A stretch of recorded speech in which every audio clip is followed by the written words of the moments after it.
ମୁଁ ସୁଭାଷ ଜେନା ସିଦ୍ଧଗୁମ୍ପା ଗ୍ରୁପରେ ଜଣେ ଆମେ ବନ୍ଦ କରୁଛୁ ନା ସେମାନେ ଆମ କାମ ବନ୍ଦ କରୁଛନ୍ତି। ଆମର ଏତେ ଯୋଉ ଲୋକ ଯୋଉ ନିକିମା ହେଇଛନ୍ତି ତାର ମଜୁରୀ କିଏ ଦବ? ଆମେ କଣ ତାଙ୍କ କାମ ବନ୍ଦ କଲୁ? ହେଇଛି କଣ ସେମାନେ ଯାହା ପ୍ରତିଶ୍ରୁତି ଦେଇଛନ୍ତି ସେମାନେ ପାଳନ କଲେନି। ପ୍ରତିଶ୍ରୁତି ଦେଇଥିଲେ ଆମର ପଇସା ଯେତିକି ଅଛି ସେତେ ଦେବେ। ମୁଖ୍ୟ ପ୍ରତିଶ୍ରୁତି ଆମର ଆଗେ ଶ୍ମଶାନ ନାହିଁ। ଶ୍ମଶାନ ନାହିଁ ଆମର ଯୋଉ ମାନେ ମୁର୍ଦାର ଆସୁଛନ୍ତି ଫୋପାଡ଼ିବାକୁ ଏଠି ମାନେ ଘଡୁଛନ୍ତି ଆମେ ଏଠି ପଡିଦବୁ। ତାହେଲେ ଆମେ କୋଉଠି ପଡିବୁ? ପୋଖରୀ ନାହିଁ, ନାଇଁ ସବୁ ଦାବି ଅଛି। ଆମର ନିଯୁକ୍ତି ନାହିଁ, ମୁଖ୍ୟ ହେଲା ନିଯୁକ୍ତି ନାହିଁ। କାଜୁ ପଇସା ମିଳିନି, ଆଉ ଏ ରାସ୍ତା ପଇସା ମିଳିନି, ଦିଆଲ ପଇସା କେତେବେଳେ ମିଳିନି। କୌଣସି ପ୍ରତିଶ୍ରୁତି ଏମାନେ ପୂରଣ କରିନାହାନ୍ତି। ଗୋଟାଏ ବି ପ୍ରତିଶ୍ରୁତି ଏମାନେ ଏପର୍ଯ୍ୟନ୍ତ ପୂରଣ କରିନାହାନ୍ତି। ଆଉ କୋଟିଏ ପାଖରେ ଟଙ୍କା ବାକି ଅଛି, କାହିଁକି ପୂରଣ କରିନି ଆମେ କହିପାରିବୁ ସେ କଥା? ଆମେ ଦାବି କରୁଛୁ। ମୋ ନାଁ ଜଗନ୍ନାଥ ବାରିକ, ନବେ ଘର ଗ୍ରୁପର ସିଦ୍ଧଗୁମ୍ପା ପ୍ରେସିଡେଣ୍ଟ। ସାର୍ ଆମର ଯେତେବେଳେ ଜିନ୍ଦଲ ପ୍ରଥମ ଅଭିଯାନ ହେଲା, ଏସପି ସାର୍ ଥିଲେ ସେତେବେଳେ ଅଖିଳେଶ୍ୱର ସିଂ, ସିଏ ଯେମିତି ପ୍ରତିଶ୍ରୁତି ଆମକୁ ଦେଇଥିଲେ ଆମେ ହାତ ଟେକି ଦେଇଥିଲୁ ଯେ ଆମେ ଜାଗା ଛାଡିଦବୁ, ଜିନ୍ଦଲ ହଉ ଲୋକ ଚାକିରି ପିଲା ନିଯୁକ୍ତି ପାଇବେ। ସିଏ ଏପର୍ଯ୍ୟନ୍ତ କୌଣସି ନିଯୁକ୍ତିର ପ୍ରସଙ୍ଗ ନାହିଁ। କାହିଁକି ନା ସେ କହୁଛନ୍ତି ଜିନ୍ଦଲ କମ୍ପାନୀ ହେଲେ ବି ଚାକିରି, ତେଣୁ ବାହାର ଲୋକଙ୍କୁ ଆଣିକି ସେ ଚାକିରି ଦଉଛନ୍ତି। ଆମେ 13 ମାସ ହେଲା କାଟି ସାରିଲୁଣି ଜଙ୍ଗଲ। 13 ମାସ ଜଙ୍ଗଲ କାଟିବା ଭିତରେ ଦୌଡ଼ି IIC ପାଖକୁ ସେ ବି ଆମକୁ ଲେଖିଦେଲେ 15 ଦିନ ଭିତରେ ପଇସା ସବୁ ପେମେଣ୍ଟ ହେଇଯିବ। ପେମେଣ୍ଟ ଏପର୍ଯ୍ୟନ୍ତ ଦଉନାହାନ୍ତି, କିଛି ଦେଇଛନ୍ତି ଆଉ କିଛି ଆମର ରହିଛି। ଆମେ ପଏଣ୍ଟ ଉପରେ ଲେଖିକି ଦେଇଛୁ। IIC ଯାଇ ଜଣେଇଲୁ, ସେ ଆମକୁ ଦିନେ କହିଲେ ମୁଁ କମ୍ପାନୀକି ଡାକିଦେବି, ତମକୁ ଡାକିଦେବି, ସବୁ ଆଲୋଚନା କରି ପୋଖରୀ ତମର ଖୋଳା ହବ, ତମର ଯାହା ପଇସା ପତ୍ର ଅଛି ସବୁ ଦେବେ, ଆଉ ଟାଇମ ଟିକେ ମତେ ଦିଅ, ସନ୍ଧ୍ୟା ବେଳକୁ ଆସ। ସନ୍ଧ୍ୟା 5ଟାକୁ ଆମକୁ କହିଲେ, ଆମେ ଅନେଇଛୁ, ମନା କଲେ। ଫୋନ କରିକି 6ଟା ବେଳକୁ ଆସ। 6ଟା ବେଳେ ପୁଣି କହିଲେ କାର୍ଯ୍ୟ ବ୍ୟସ୍ତ ଅଛି, 2 ଦିନ ପରେ 1.5 ମାସ ହେଲା। ତାପରେ ପୁଣି ଯାଇକିରି ଭେଟିଲୁ, ସାର୍ କଣ ହେଲା ନା ମୁଁ କଣ କରିବି, ମୁଁ ଲେଖିଦେଲେ କଣ ହବ, କମ୍ପାନୀ ତ ପଇସା ଦଉନି, ଇଏ କରିନା, ମୁଁ କଣ ଲେଖିଦେଲେ ସେଇଟା ପଇସା ଦେଇଦେବି। ତେଣୁ କମ୍ପାନୀ ଯେତେବେଳେ ପଚାରିଲୁ, କମ୍ପାନୀ କହୁଛନ୍ତି ତମେ IIC ଲେଖାଟା ଆଣୁ। IIC ଆମକୁ ସେ ଲେଖାଟା ଦଉନାହାନ୍ତି ନା ସେ ଆମକୁ ପଇସା ପେମେଣ୍ଟ କରିପାରୁନାହାନ୍ତି। ଆମର ଦଫା ଗୁଡାକ ସବୁ ତ ଦେଇଛୁ।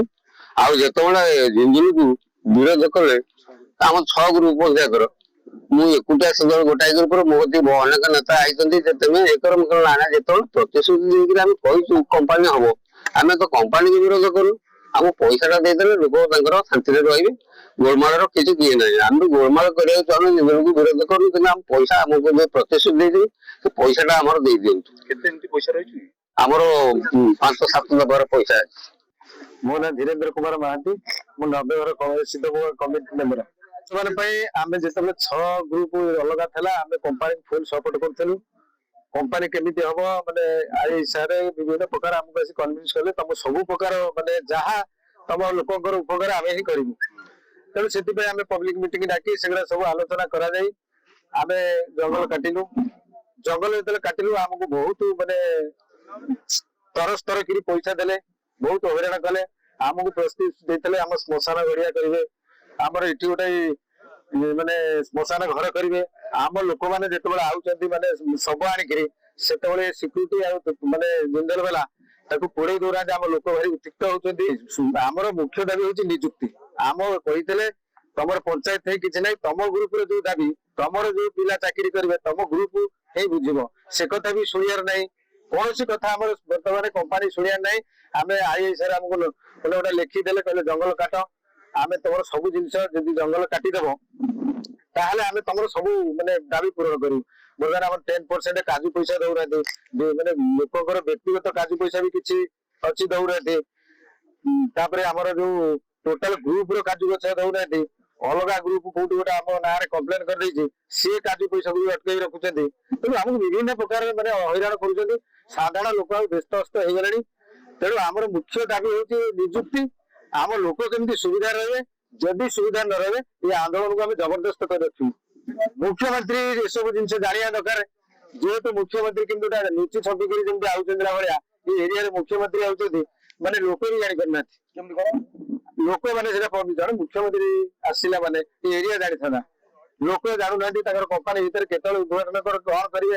ଆମେ ଗୋଟେ କମିଟିରେ ଥାଇକିରି ବି ଆମେ ଜାଣିପାରୁନୁ। ଧର ଆମେ ଜିନ୍ଦଲକୁ ସପୋର୍ଟ କରିକି ମୁଖ୍ୟମନ୍ତ୍ରୀ ଅଛନ୍ତି ଆମେ ବି ଜାଣିପାରୁନୁ। ବେଶୀ ଚତୁରତା ମାନେ ମାନେ ଏମିତି ଚତୁରତା ଆମକୁ ସେତେବେଳେ କହିଲେ ଜଙ୍ଗଲକୁ ଉପାଡ଼ିକିରି ଆମକୁ ଯେତିକି ଯନ୍ତ୍ରଣା ସେ ଦେଇଛନ୍ତି ମାନେ ଆପଣ ଚିନ୍ତା ବି କରିପାରିବେନି। ଏଇଭଳି କେତେ ଗଛ କାଟିଛନ୍ତି? ଆମର ହଜାର ହଜାର ଗଛ କାଟିଛନ୍ତି ବା।